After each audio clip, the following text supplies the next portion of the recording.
আজকে আমরা জুমার নামাজের পর এখানে চারিয়ার পশ্চিমে যে রাস্তাটা গুরুত্বপূর্ণ সড়ক চারিয়া বাজার হয়ে যেটা পুরনো মুরাদ সড়ক চারিয়ার নয়াহাট থেকে ফিল ফায়ারিং রেঞ্জ পর্যন্ত এই রাস্তাটা দুর্ভোগের বিষয় নিয়ে আমার সাংবাদিকতার বয়সে আমার মনে হয় 14-12-র উপরে 14টা রিপোর্ট করেছে মানবজমিন পত্রিকায়। 24-এর পর এখানকার কৃতি সন্তান নির্বাচনের আগে উনি ছিলেন একজন বিএনপির কেন্দ্রীয় কমিটির চট্টগ্রাম বিভাগীয় সাংগঠনিক সম্পাদক ব্যারিস্টার মীর মোহাম্মদ হেলালুদ্দিন। তিনি বলেছেন, আমি নির্বাচিত হই বা না হই আমি চারিয়ার এই মুরাদ সড়ককে দেখব। এখানে নাহিদ ভাই রয়েছেন, ওনার বাড়ি হচ্ছে চারিয়ার শুরুতে অর্থাৎ কালাগাজীর বাড়ির শুরুতে। উনি ওখানকার স্থানীয় মোহাম্মদ ইদ্রিস মিয়ার সন্তান। উনি গত 1 বছর আগে বলেছেন, আমার নেতা যদি নির্বাচিত হয় বা নাও হয় এই মুরাদ সড়কের জন্য আমি আমাদের একেবারে আমাদের জীবনের বিনিময় হলে মুরাদ সড়ককে করব। এই রাস্তাটার দিকে তাকিয়েছেন বর্তমান সংসদ সদস্য। উনি বন্যার পরবর্তী সময়ে এখানকার উপজেলার প্রকৌশলী রয়েছেন রফিকুল ইসলাম, ওনাকে উনি মুঠোফোনে জানিয়েছেন 10টি প্রকল্প যেন হাটাদারির মধ্যে দ্রুত বিশেষ বরাদ্দের আওতায় নিয়ে আসেন। গ্রামীণ সড়ক উন্নয়ন, কালভার্ট এবং রাস্তা মেরামত এই কর্মসূচির মধ্যে 10টি প্রকল্পের মধ্যে আমাদের চারিয়ার 2টি রাস্তা রয়েছে। একটি হচ্ছে আশরাফ আলী সড়ক, আরটা হচ্ছে চারিয়া মুরাদ সড়ক অর্থাৎ ফায়ারিং রেঞ্জ সড়ক।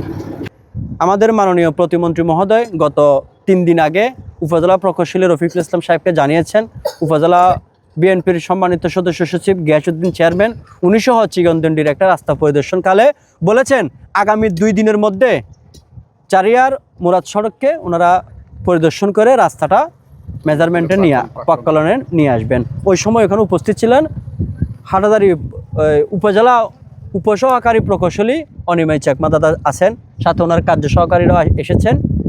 ওনারা কথা রেখেছেন। ব্যারিস্টার মীর মোহাম্মদ হেলালুদ্দিন এমপি উনি মাননীয় প্রতিমন্ত্রী মহোদয় কথা রেখেছেন। আজ এখানে স্থানীয় বিএনপির নেতাকর্মীরা আছেন, নাহিদ ভাই আছেন, শিমুল ভাই আছেন, মুর্শাদ ভাই আছেন, জাকারিয়া ভাই আছেন, আর ছাত্রদলের শাকিল আছে, আর মহিলা নেত্রী আকিয়াপাও আছেন। তাদেরকে নিয়ে এখানকার প্রকৌশলী যারা আসছেন মেজারমেন্ট রেডি করার জন্য সুদূর চারিয়া বাজার হয়ে ফায়ারিং রেঞ্জ পর্যন্ত দীর্ঘ 1.5 কিলোমিটার না প্রায় 3 কিলোমিটার রাস্তা ওনারা আজকে এখানে পরিমাপ করে মেজারমেন্ট রেডি করছেন।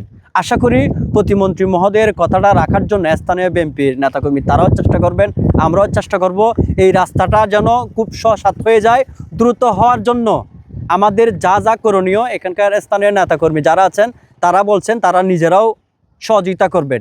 রাস্তার 2 পাশে যেভাবে অবৈধ স্থাপনা রয়েছে ওই অবৈধ স্থাপনাগুলো তারা উচ্ছেদ করার জন্য সহযোগিতা করবেন।